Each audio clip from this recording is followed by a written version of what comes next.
शहाणा कावळा आणि चतुर कोल्हा, the wise crow and the clever fox. एका घनदाट जंगलात चिमणराव नावाचा एक मेहनती कावळा राहत होता. रोज सकाळी लवकर उठायचा आणि अन्नाच्या शोधात दूर दूर उडून जायचा. एक दिवस चिमणरावला एका झाडाच्या फांदीवर गरम गरम पुरणाची पोळी मिळाली. आज तर मजाच आहे, असे म्हणत त्याने ती पोळी चोचीत धरली.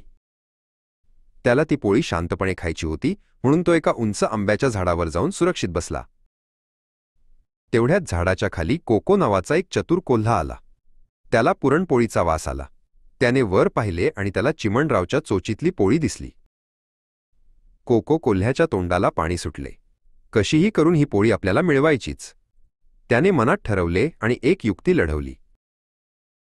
तो कावळ्याकडे पाहून गोड आवाजात म्हणाला, "अहो चिमणराव, तुम्ही किती सुंदर दिसता.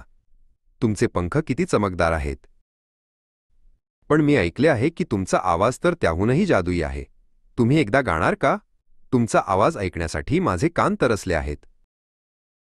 कोल्ह्याचे खोटे कौतुक ऐकून चिमणराव कावळा खूप खुश झाला आणि गाण्यासाठी तोंड उघडणार तेवढ्यात त्याला आठवले, जर मी तोंड उघडले तर पुरणपोळी खाली पडेल आणि हा चतुर कोल्हा ती घेऊन जाईल. चिमणराव शहाणा होता, त्याने लगेच कोल्ह्याचा खोटेपणा ओळखला. चिमणरावने हसत हसत काव काव असा आवाज काढला. कोल्ह्याचा चेहरा उतरला. चिमणरावने पोळीचा एक मोठा घास घेतला आणि म्हणाला, "कोल्होबा, मी फसणार नाही. आता तुम्ही जा."